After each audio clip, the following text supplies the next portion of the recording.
في رحلة تطوي الدروب بين المدائن والشعوب بحضرة الذكر الحكيم وحدنا رب القلوب وحدنا رب القلوب في رحلة تطوي الدروب بين المدائن والشعوب بحضرة الذكر الحكيم وحدنا رب القلوب وحدنا رب القلوب ولحفظ آيات الكتاب لقد أتينا كل باب نمضي على درب الصواب من قبل أن تجلو الخطوب من قبل أن تجلو الخطوب في رحلة تطوي الدروب بين المدائن والشعوب بحضرة Dalam menghafalkan Quran, kitab Allah Azza wa Jalla, kita perlu menambahkan sedikit waktu dan keseriusan.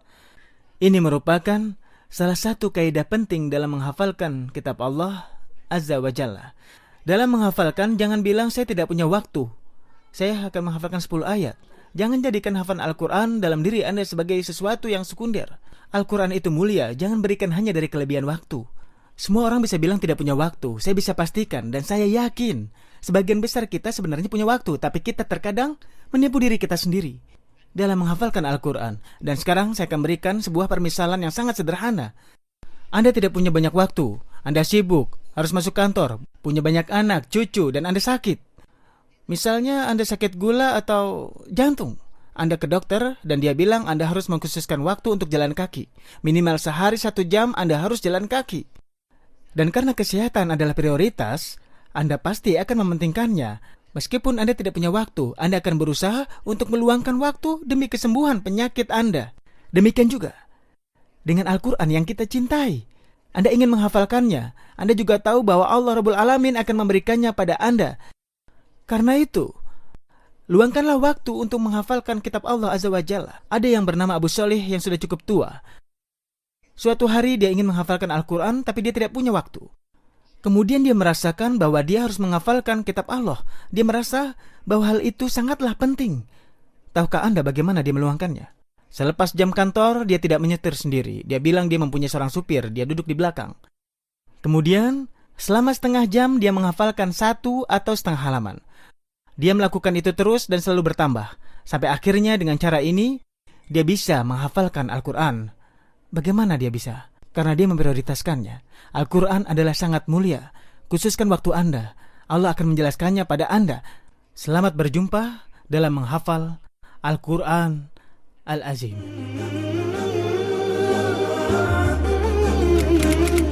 Sekarang saya akan menjumpai seorang remaja di Mesir.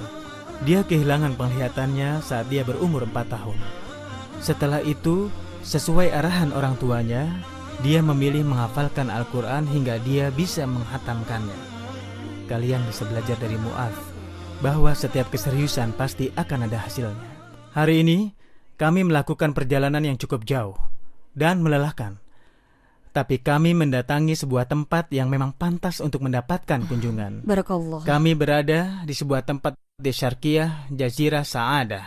Apa kabar Mu'adz? Alhamdulillah. Apa kabar sayang? Alhamdulillah baik.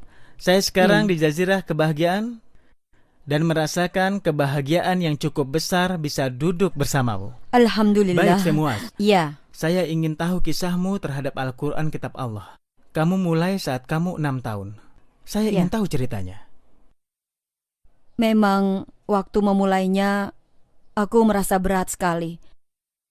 Tapi aku tahu bahwa di akhir akan menjadi sebuah kebahagiaan bagi seorang manusia. Dan juga di akhirat, insya Allah itu akan menjadi syafaat untukku. Untungnya ayah dan ibuku selalu sabar. Aku pun berusaha bisa melakukannya dan menanggung semua kesulitan. Aku tidak pernah meremehkan walaupun aku sedang sakit. Dia ke sekolah setelah subuh dan pulang sekolah langsung belajar Al-Quran. Kami selalu mengulang-ulang sebagian materi pelajaran yang pokok. Awalnya kami setiap hari 2 juz, misalnya di pagi hari atau di sore hari. Tapi dia bilang, "Ibu, aku akan kelelahan." Ya, aku bilang, "Kalau begitu kita mulai dengan Al-Quran saja dulu. Insya Allah lelahmu hilang." Kami terkesan dengan Maulana Syekh Jamal Said Dib. Beliau tinggal di kota Sekasik. beliau menyambut kami, ya semoga Allah membalas kebaikannya. Jaraknya kalau dari sini sekitar 10 sampai 12 kilo. Oh ya, saya juga dengar bahwa kamu datang ke tempatnya Syekh ya dengan sepeda motor. Iya. Iya. Naik motor bersama ayahmu. Kemana itu? Hah? Iya, kami menuju sebuah tempat di kota Zakazik. Iya. Tempat itu dikenal dengan nama garasi bis. Iya. Iya. Namanya garasi bis. Kira-kira berapa itu jaraknya? Dengan motor? Iya. Ya, kira-kira 45 menit. Oh ya, Masya Allah. Iya. Itu pasti sangat Iya. jauh. Dia duduk di belakang dan saya di depan menaruh sebuah kertas yang merupakan catatan hafalan Quran yang tentu saja saya tidak hafal semuanya. Jadi saya tulis dan saya tempelkan di depan. Sambil dia menghafal, saya membetulkan bacaannya. Jadi perjalanan kami tidak ada waktu yang terbuang.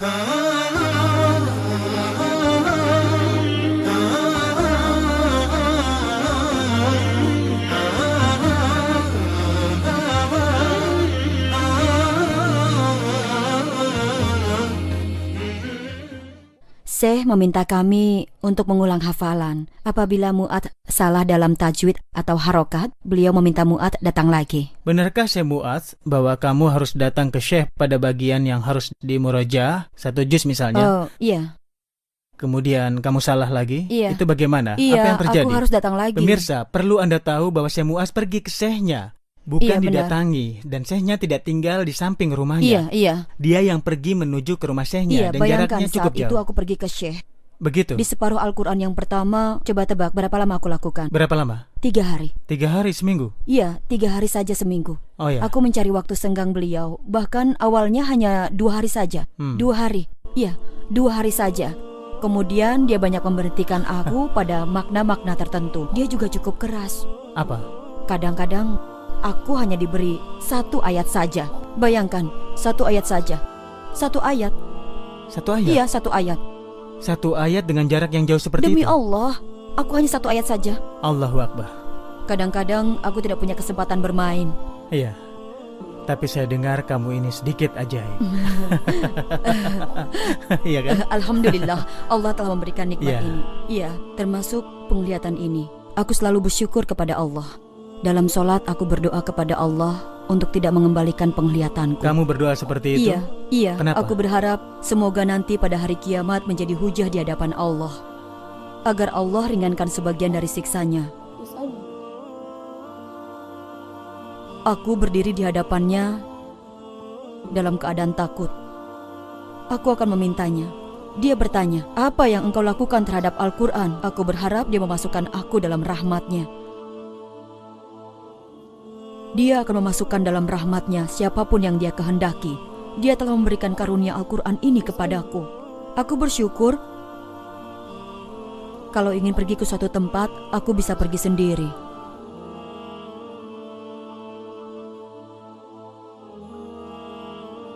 Di saat-saat seperti itu, saya teringat kondisi kebanyakan kaum muslimin yang tidak perhatian dan malas dalam menghafalkan Al-Quran.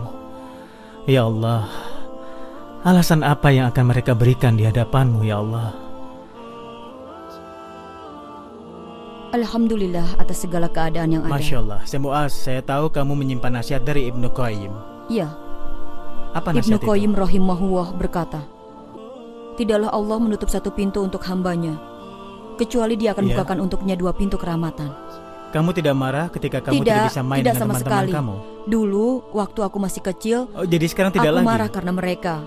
Tapi sekarang, alhamdulillah, Iya. aku tidak pernah marah lagi. Karena ini adalah takdir dan ketentuan dari Allah. Iya. Nabi Shallallahu Alaihi Wasallam bersabda, barang siapa yang Allah uji dengan 2 kekasihnya kemudian dia sabar, maka Allah akan menggantikan untuknya surga. Kita meminta kepada Allah agar kita termasuk orang yang mewarisi surga Firdaus. Allahumma amin. فرت همومي وانشرح قلب مهموم لما تليتك كل الأحزان فرت يا محكم القرآن يا مسك ختوم أنفاسي من دونك أبد بعد ما استقرت فرت همومي وانشرح قلب مهموم.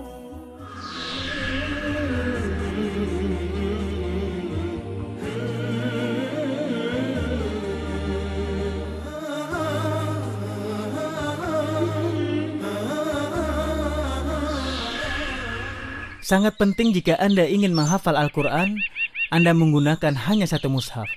Jangan setelah satu juz misalnya Anda berganti mushaf, karena mushaf Al-Quran ini banyak sekali cetakannya dan gaya cetakannya berbeda. Ketika saya meminta Anda untuk hanya menggunakan satu mushaf, Anda bisa saja menanyakan sebabnya. Semua Quran sama kan?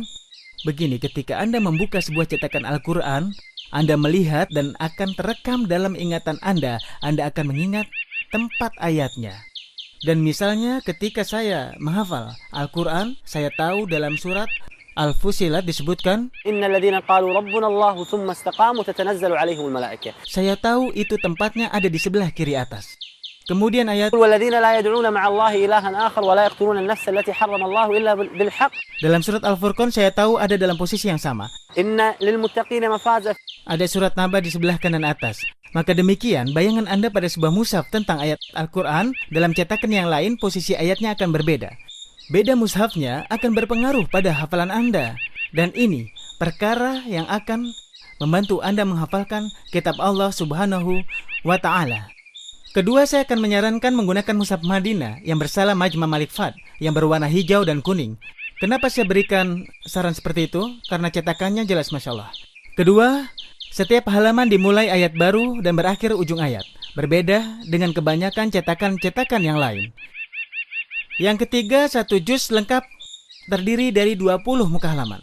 Yakni satu juz 20 muka halaman. Dengan demikian memudahkan untuk menghafalkan kitab Allah Subhanahu wa Ta'ala. Dan ini poin penting yang bisa membantu Anda. Jadi sediakan satu mushaf khusus untuk menghafalkan kitab Allah Subhanahu wa Ta'ala.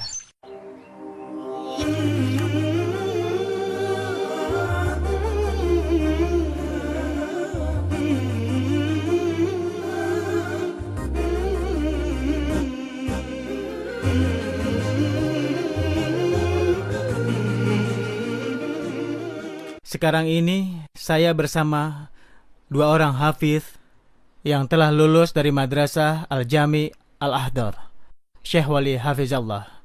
Syekh Wali Hafizallah, bagaimana kisah Anda bersama kitab Allah Subhanahu wa Ta'ala?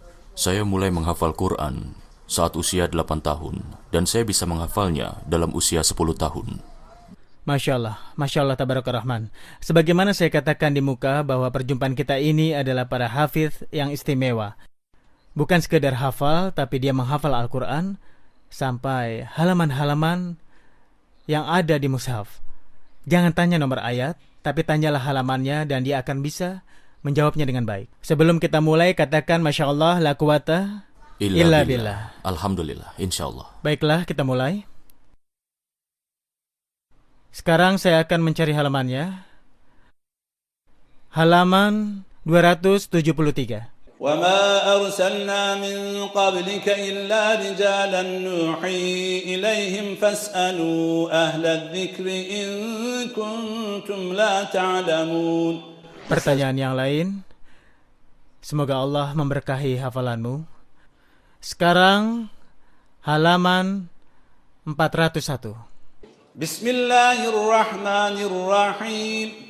ولما جاءت رسلنا إبراهيم بالبشرى قالوا إنا مهلكو أهل هذه القرية إن أهلها كانوا ظالمين. Syekh Wali, bagaimana Anda bisa sampai menghafal Al-Quran seperti ini? Masya Allah.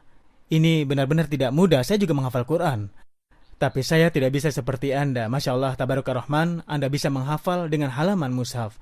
Bagaimana caranya? Mulanya saat saya ingin menghafalkan Al-Quran, saya melihat halamannya. Kemudian ternyata terekam dalam benak saya. Para ustadz saya mengatakan bahwa ini adalah nikmat yang cukup besar dan kekhasan yang sangat unik. Dahulunya saya tidak mengerti kalau ini adalah kekhasan yang ada pada diri saya. Halaman 451. فلما أسلما وتله للجبين وناديناه أن يا إبراهيم قد صدقت الرؤيا إنا كذلك نجزي المحسنين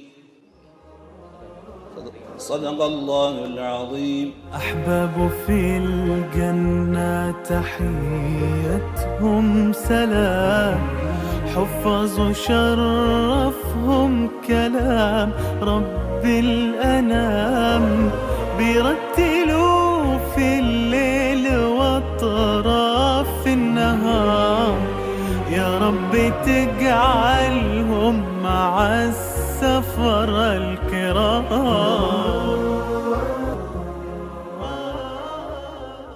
في رحلة تطوي الدروب بين المدائن والشعوب، وبحضرات الذكر الحكيم وحدنا رب القلوب، وحدنا رب القلوب. ولحفظ آيات الكتاب قد أتينا كل باب، نمضي على درب الصواب، درب الصواب، من قبل أن تجلو الخطوب. ولحفظ آيات الكتاب قد أتينا كل باب، نمضي على درب الصواب، درب الصواب، من قبل أن تجلو الخطوب، من قبل أن تجلو الخطوب. في رحلة تطوي الدروب بين المدائن والشعوب، وبحضرات الذكر الحكيم وحدنا رب القلوب، وحدنا